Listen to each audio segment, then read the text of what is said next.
You're listening to the B2B Revenue Executive Experience, a podcast dedicated to helping executives train their sales and marketing teams to optimize growth. Whether you're looking for techniques and strategies or tools and resources, you've come to the right place. Let's accelerate your growth in 3, 2, 1. Welcome, everyone, to the B2B Revenue Executive Experience. I'm your host, Carlos Noche, for today. And for today, we're talking about go-to-market strategies for startups going from early days to scaling up their business.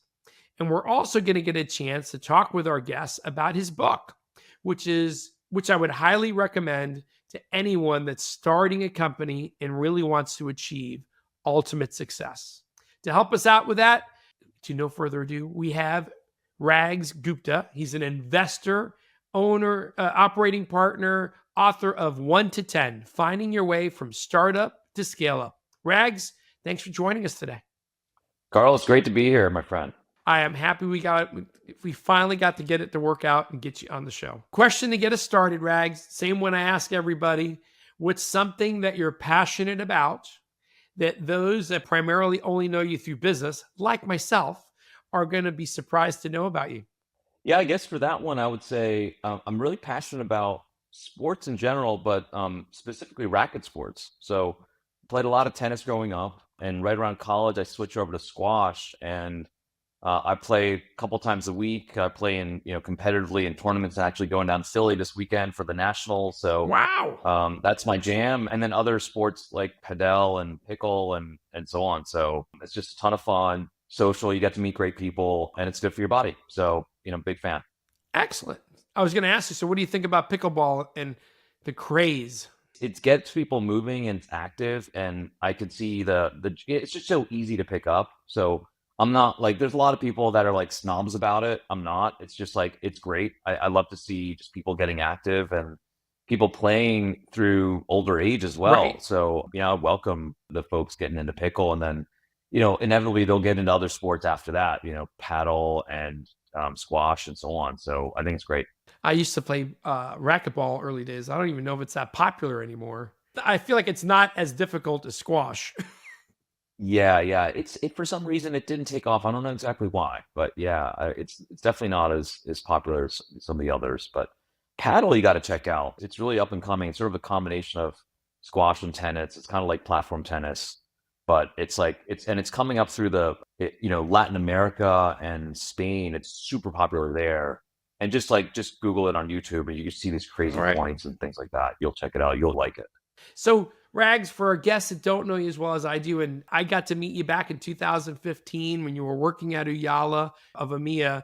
Walk us through your career a little bit, your journey to success, if you will. Yeah, Carlos, great to be here. So I've been an operator and builder for most of my career in startups. I'm currently wearing a hat as a chief growth officer at Butlr, which is a venture-backed startup, and that's my 7th one. I was just counting the other day. So this has sort of been my jam for a long time, and started during the dot-com boom and bust and the early days of the web. Went into then the early days of SaaS and cloud at a company called Brightcove. It was my first exit. We went public in 2012. Joined a company called Video Plaza, which we sold 2 years later to Uyala, and that's how we met. And have since spent time in San Francisco, New York, did 10 years in London, and then I've been here in Boston now for the last 8 years, getting into some other types of parts of the stack. So some deeper tech and sensing, robotics, and things like that. So I'm currently at Butlr, which is like I said, a venture-backed startup out of MIT. We have this sort of occupancy and motion sensor using thermal sensing to be able to understand and get information about how space is used and how people are moving in space, and sell that data and those insights on to our customers. I also wear another hat as an investor, which I've been doing the last few years as an operating partner of Hyperplane. We're a Boston-based seed fund.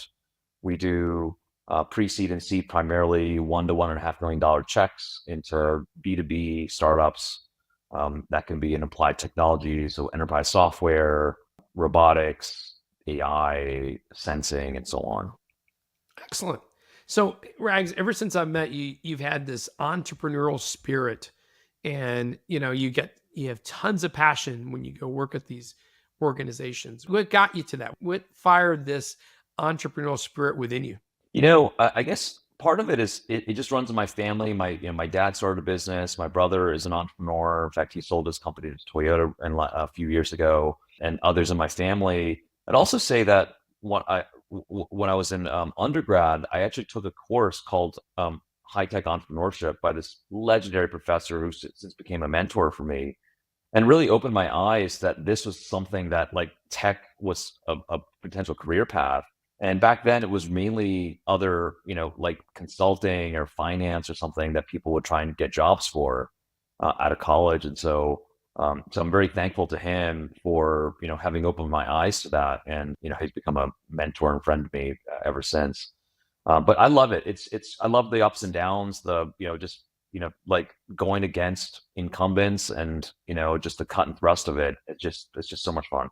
It's amazing how an interaction with someone, a class, a professor, is someone in your life, that kind of just opens your eyes, that kind of propels your career in a certain direction. And so thanks for sharing that. All right. So from your vantage point, you've seen a lot of different companies. You wrote this great book. What significant shifts are you observing in companies today? And you might be specific to the selling motion, but we could talk about other motions as well that are impacting organizations' ability to scale.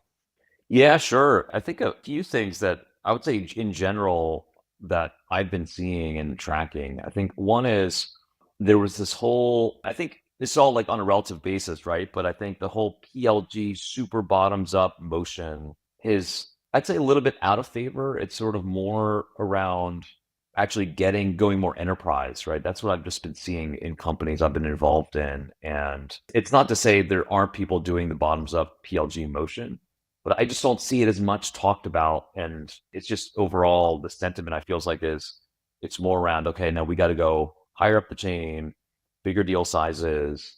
And that might be also because PLG takes longer, right? And in the last few years, capital has dried up, right? And so it really focuses the mind, like we got to get dollars in the door now and we can't just wait, right? So I think that's a trend I've been tracking. I'd say the other is the expand and land, right? And what I mean by that is we're all familiar with the term land and expand, but I've been seeing companies where they're emphasizing the expansion even more. And again, I think this comes to the sort of relative austerity that's happened in tech and software over the last few years, right? After the ZERP era ended and kind of the software, slowdown where you kind of needed to get more out of your existing accounts, the ones that were successful and growing with them. But gosh, like I'm seeing a bunch of companies where, I was just having dinner with someone yesterday and most of their bookings are actually from expansions. Like it was like 80%, 90% of their bookings. And that's not uncommon. I've heard that in several other instances. Now you still got to fill the top, you still got to land, right? But overall, I'm seeing that. And that also has impact on how you org and staff a team, right? And how do you measure and comp customer success or account management, whatever you call it, right? To be able to architect yourself to be able to go for those expansions, right? And then I think the third, I know you guys have talked about in your podcast, but is in general, I think the pendulum is swinging more towards inbound and content versus outbound, where it's just been like, the sort of sequencing and all kinds of crappy emails and LinkedIn messages. It just doesn't work. People are sick of it. And so it's, thoughtful content, thoughtful outreach, educating buyers, podcasts and things like that, which are, I feels like are working, much better. People are kind of orienting towards now. Excellent. All right, let's talk a little bit about each of these because I think that's kind of important. On the PLG side, you're right. In my view, is kind of like, hey, look, if you got a great product that kind of stands up on itself and it's a lower ticketed item, I get it, right? Get a little traction. Yeah. But then when people say, hey, I want to go up market, which means I can't rely on people just looking at my website and sliding their credit card. I really need to engage individuals in conversation, and they got to see value in their product to get that higher enterprise deal. That's the kind of the shift. And it's not like they both can't coexist, but it is a bit of a different selling motion. It's a different, not just motion, but different mentality, right?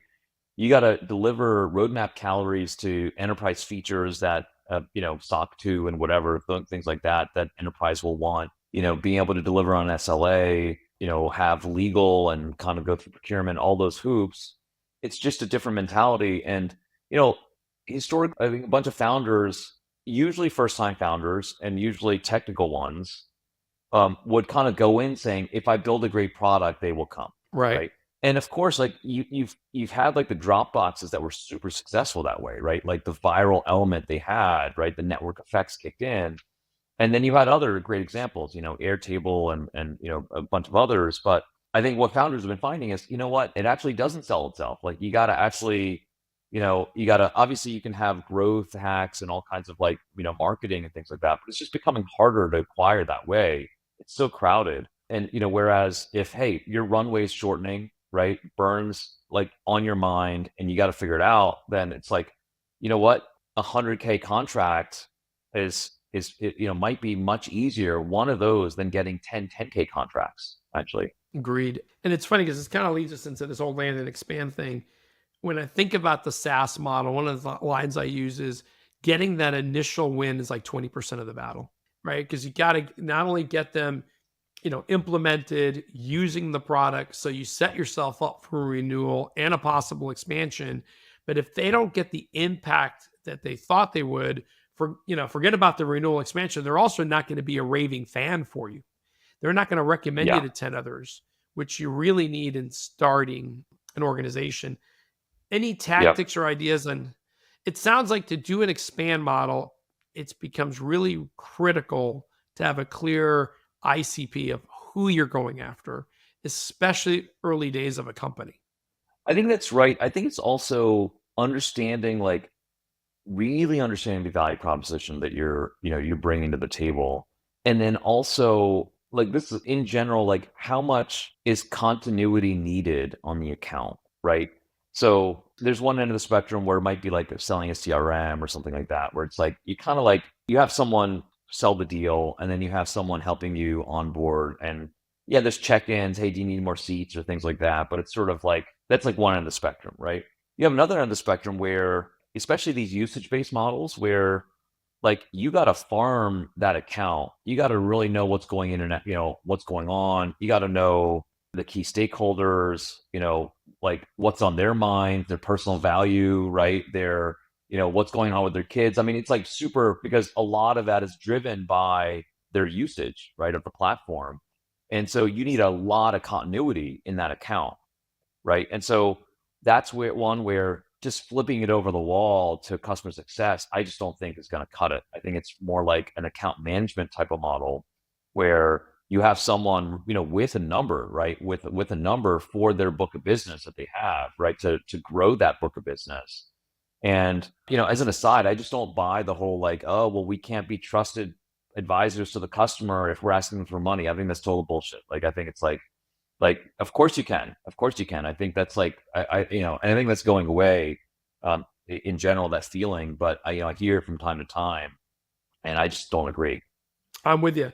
I have a couple of accounts where they don't recognize revenue at close. They don't recognize revenue at go live. They only start recognizing revenue as a customer starts using their platform, running transactions through it. And in those things, I go, your sales, having a mutual success plan that's really focused on them not only going live, but actually getting value out of this thing is so critical to have your organization aligned to. I love that. It really, there's like long-term alignment with the sales and go-to-market folks and, ultimately the value of the business. So I really like, and like, it's hard to generalize because everybody has a different business in motion, but I think part of it is really on the expansion side. Like I said, it's like continuity versus specialization. And that kind of like drives like what kind of people you have and you hire and so on. The other thing is that in general, it's like, sometimes there's so many touch points with an account. And I'm just in favor, I'm seeing like, again, based on kind of, austerity and layoffs and things like that, it's just like simplify. Like you don't need 4 different, types of functions touching an account, right? You might just need 2, right? So I've seen that, and I remember we there's this company I was involved with, and it was like professional services, customer success, technical support, sales.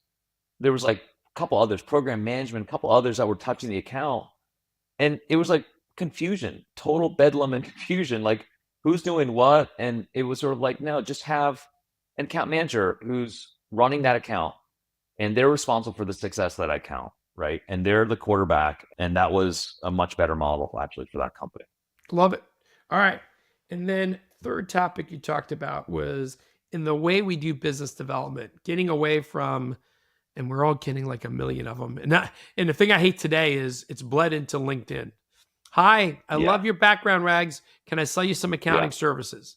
Would you like some development services? And moving more to kind of, I'm going to call it these value-added interruptions, right? How can I provide value to my target audience that gets them thinking about possibly using me? Any suggestions on organizations can really elevate their business development function?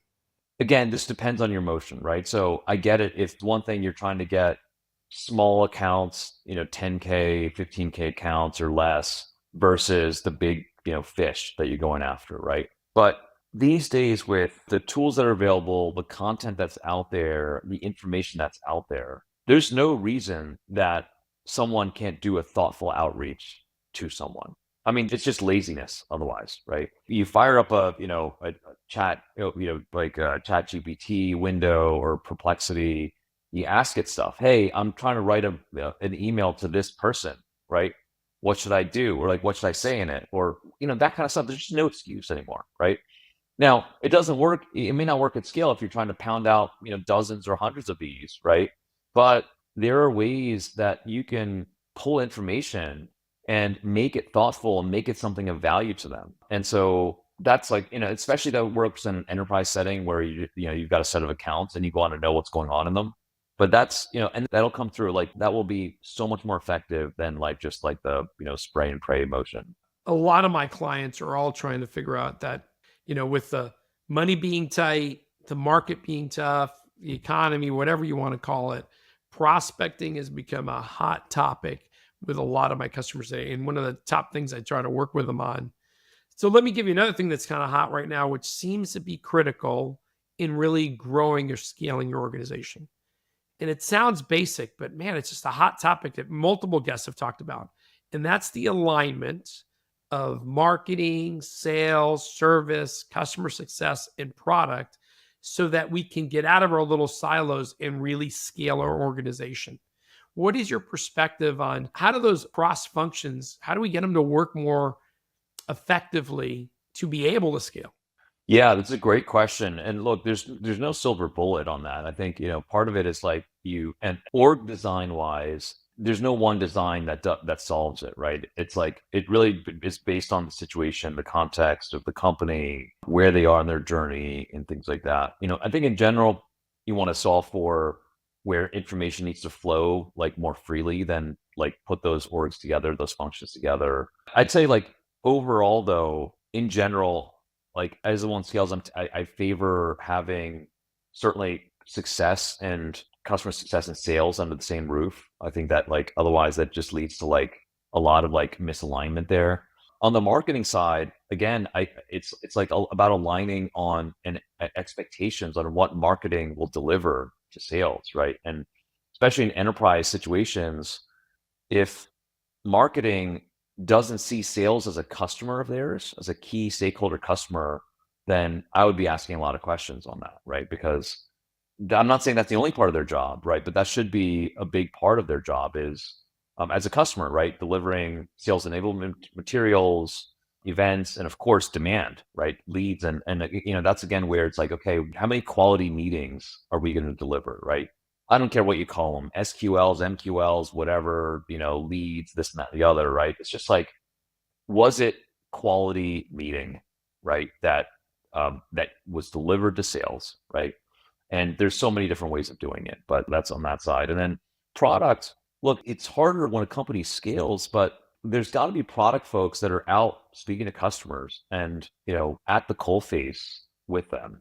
It's so, so important. And actually, frankly, it becomes more important over time, not less, because, you don't want product to be too removed from sales. And then, on the flip side, that they should hear from themselves what's on the customer's minds, right? It shouldn't just be filtered through sales. Otherwise, the squeaky wheel's going to get the grease, and then that doesn't lead to, the best product decisions. In fact, one of the things I try to get people to think about is, hey, if you're looking for alignment, why don't you align all these functions around delivering value to your end customers? Yeah. Because like you Yeah. said, like I on like the that. product side, I've seen this in organizations, they kind of get siloed behind a wall Yeah. and they Yeah. They do. stop talking to customers, and Yeah. what they're seeing and what's happening in the industry today. And then people kind of get in their, I don't know, it's because they get overly busy, but they start getting into their bunkers. Well, I think that's right. I'd be curious on like how you've seen it, like how you've seen better alignment there. Is it through like OKRs or things like that? But yeah, no, I agree. I think there's like this, like it can be, I think it can be challenging because I think sometimes product will go more internal and face like the engineering teams, and there's a lot of work to be done there, and it's a really hard role product, but not losing sight of like what's on the minds of customers, and really importantly, how is our product or our roadmap able to deliver value, right, for them? That's super, super, super important. Yeah, we had one of our guests, he's a CEO, and he talked about kind of your OKRs, like, hey, what's the goal of your team? But then how does your goal impact all the other organizations, all the other Yeah. departments? Yeah. And he says, I really force that alignment. Like how, marketing, how are you helping sales make their number? Sales, how are you making Yeah. marketing get more data to create better messaging and success stories? Hey, customer Yeah. success, how are you driving what the customer's voice back into product and sales and market? So trying to really create those cross-functional touch points. I think everybody needs to be speaking a common language, which is the customer, to be able to effectively do that. And that was one of the things we talked about. In fact, we talked a little bit about, I was on his podcast later, and he talked a little bit about using a mutual success plan. And I will say, I like to echo that. I'm a big believer, like that common vocabulary, and just to pitch value selling. I think that's like a great common vocabulary for various functions to have, right? To be able to talk about value, personal value, a mutual plan, and so on. So I very much took a lot out of our time together to Yala and beyond. So drawing from your book, which if I remember correctly, you wrote during COVID, was that right? I did, yeah. It was my COVID. I'll pull it up here. My COVID projects.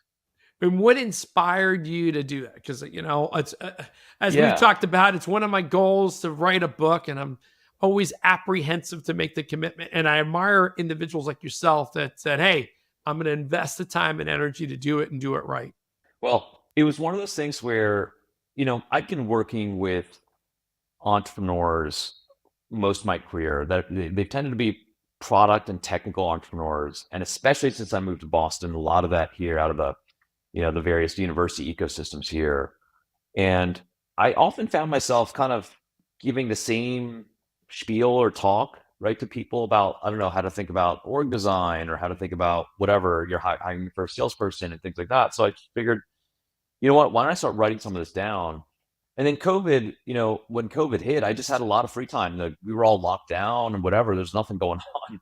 So I said, why don't I do this? And that way, it's sort of like a one to many, and kind of thing. And I figured, I mean, I benefited so much from advice I've gotten. So honestly, this is more of a like pay it forward. Like if people can find it useful, I'm happy with it. I'm not trying to make money off it or use it as a way to do consulting gigs or things like that. And it was a lot of fun to do and rewarding. Actually, one time had one of our customers said that they had actually used it as part of their kickoff for their QBR for their Nice. sales team, for some of the lessons. So that was like awesome to hear, and something I certainly hadn't anticipated going into it.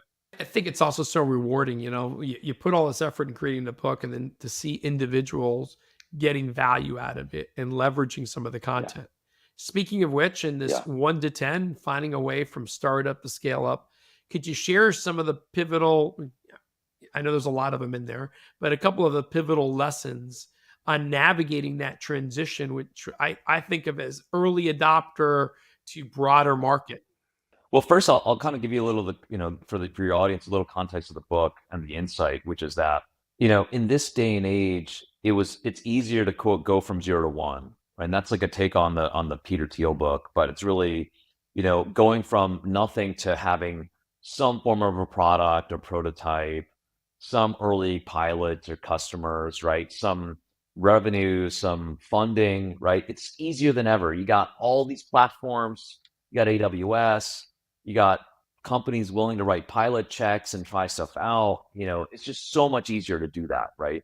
And yet, and I see this at Hyperplane and other places, is it's been harder to actually scale past like one, right? Like whether it's 1 million in ARR or, you name it, on the deep tech side, getting past the first kind of like few installs. And it requires certain muscle to be built. And how I broke that down was in three sort of major pillars. The first was product readiness. So making sure your product can actually stand up and be repeated, right? And that's super important, especially the deeper tech you are, right? But even if you're just doing software, it's one thing to have a few beta customers. It's another to have hundreds that can get you to the millions in ARR that you need to get to for to be in 10 million ARR. The second pillar is getting beyond founder-led sales and into like a repeatable, predictable sales model in sales motion. And again, a lot of I've spoken to a couple founders recently that are struggling with that. They've gotten to a couple million in ARR pretty much off their own bat, right? Selling. And they've had, maybe a false start on hiring out a sales team and trying to figure out how to do it. And then the third pillar is really scaling your org and yourself. So as a founder, you've oftentimes not had to do that. You're doing everything yourself, and sort of like the shift in mentality going from being an individual contributor in a lot of ways to becoming a leader and a manager of an org, right? And how do you hire executives around you? What kind of systems do you put in place for accountability and measurement? How do you scale yourself? And so, putting those three things in place is really what I say is like you can get to 10 and then beyond, because you started to develop that muscle to delegate, to hire and fire, have a culture and things like that. Any other lessons learned? Like if a founder, if someone's in an early stage company, they go, hey, this is one that's critical to your growth. And I know it all depends on the organization, the people, and your product, but yeah, for sure. I think the most context for this kind of your audience would be like hiring the first, the early salespeople, right? And this is such a hot topic, and like what type of profile do you look for? Do you go for an IC or a kind of someone that can be a player coach, or do you go for someone that's more of a coach and that's going to build out the org? And how do you comp them? How do you measure them? All those kinds of things, right? In general, and what I talk about in the book is, you want to sort of think about almost like a Renaissance rep is what I call it, which is like this, someone that can be a mini you as a founder, someone that's entrepreneurial, that thinks like that, is also picking up signals and information from being out there, right? Because they have to be a mini you. They've got to be able to evangelize, right? Because that's a lot of your job as a founder, to be able to do that. And they're not going to do it the same as you, but they've got to be able to tell a bit of that sort of, they've got to have their own founding story in a way. They've got to have their own story about why they joined, right? And connecting that to the mission of the startup, right? And also then what the customer is trying to solve for. And, the big test is, how comfortable would you feel if they were doing a meeting and you weren't there, right? And that's really a big test for founders. Like how do you feel about that? I was talking recently to founder, and they had brought on a couple of reps, and they were thinking, well, in the baseball analogy, the reps would do the opening, they'd set up the meetings, and then the founder would do a lot of the middle innings, and then the rep would go in and close. And I was like, I think that's totally backwards. I actually think you should open. You can open doors, you've got the credibility and maybe some network and so on. So be out there opening. Great. Let them work it. Let them work the deal, right? And stakeholder alignment and selling the value proposition and so on. And then pull you in maybe, right at the end to bring the deal over the line. And maybe that's just the way. And don't worry about them not creating, setting up the meetings right now. just let them worry about running processes that are tight and good processes and do that. Think about it that way. Because I think sometimes founders get too hung up on like, oh, are they going to be bringing in business right away and this and that and the other? And I think it's a matter of like, how can you align to the founder's strengths and provide the most leverage, for the first salespeople? And so that's where, I see them going, kind of like maybe have the wrong expectations. I think you got that right. In any organization, the people seem to be sometimes one of the toughest things to kind of get right. Hiring the right people with the right skill sets at the right times in your organization. On the sales side, I'll tell you that, there's a company, a franchise thing I invested in. And one of the things we've been doing this for 11 years now. I can't believe it. But it's, for example, on the sales side, we try to find the best salespeople we can afford, because if they can't do their core function without help, they're not really helping you. It's true. And what I try and tell founders is like, it's not just when you mishire, and you will, it's fine, but like when you mishire and let it drag on too long, it's not about the salary you're paying someone. It's actually about the opportunity cost of them working deals and leads that someone not better suited might not be doing, right? And so that's the really costly part. It can become like a cancer, right? Because if someone's got the wrong attitude or the wrong thing, and you allow it to fester on, it creates like a headwind for your success. If you need to address it, because it's so critical, that's especially early. All right. In this day and age of tools, technology, and let's face it, AI is a topic that we just seem to talk in every single conversation. Any advice you're seeing as far as certain tools, technology, if you will, that's really helping these younger companies scale and grow?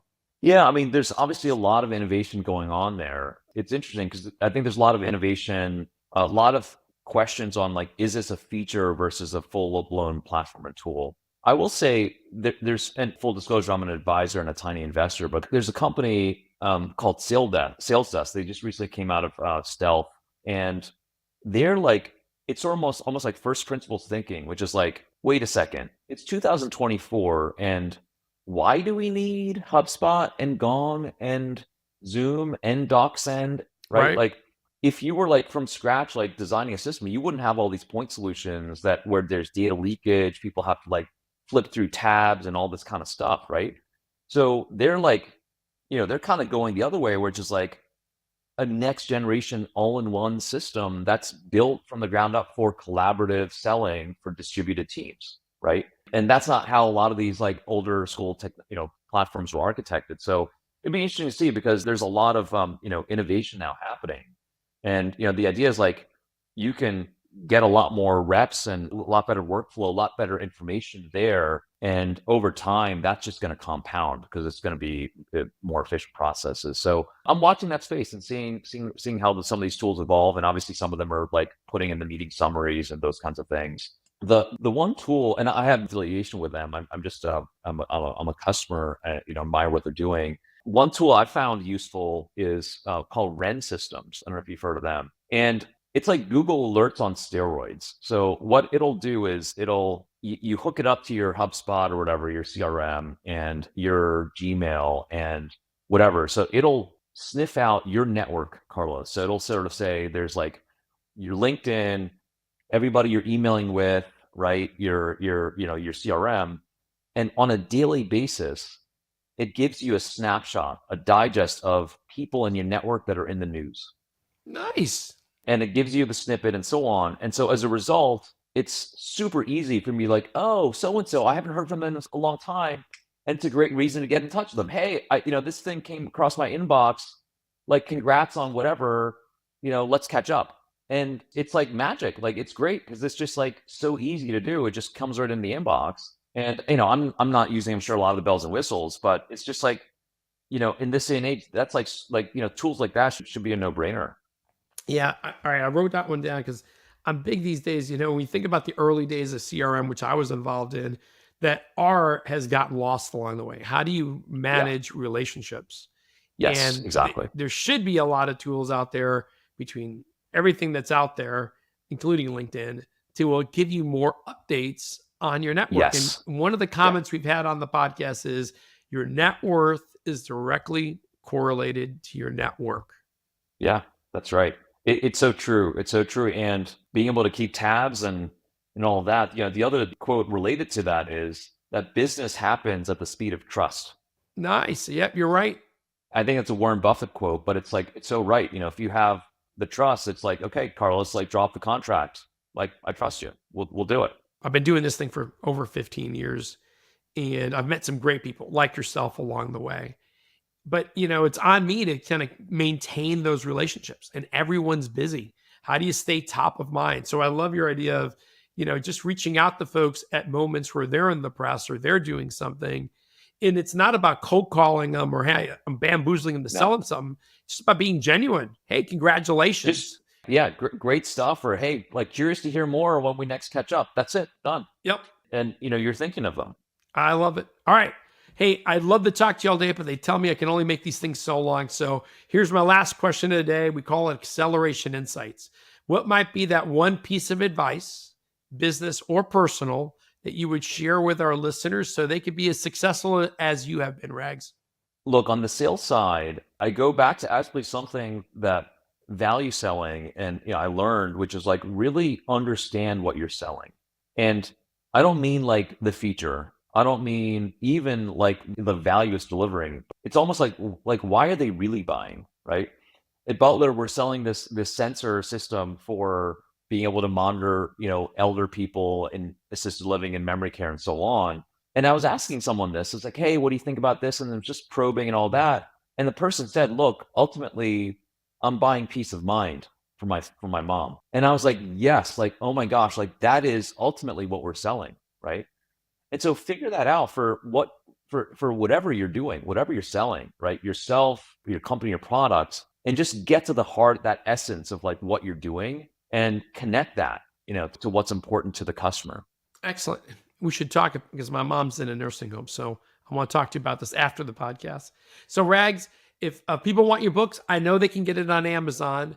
What are other ways for them to reach out to you and maybe connect with you? What's your preferred manner? Yeah, find me on LinkedIn. Either follow me or hit me up there. And love to hear from you. And if I can, help with my book or in any other way, I love what you're doing and love, hope everybody's out there. Hope everybody had a good Q1 and that Q2 is off to the races. Awesome. Rags, I couldn't thank you enough for your time today. Thank you so much for being on the show. Thanks, Carlos. It was a pleasure as always.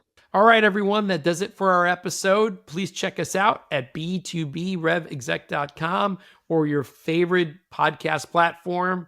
Please tell your friends, your family, your coworkers, subscribe. You can, again, like I said, you could do it on YouTube, Spotify, Google, and even iTunes. I'm Carlos Noche, and until next time, I wish you nothing but the greatest success. You've been listening to the B2B Revenue Executive Experience. To ensure that you never miss an episode, subscribe to the show in iTunes or your favorite podcast player. Thank you so much for listening. Until next time.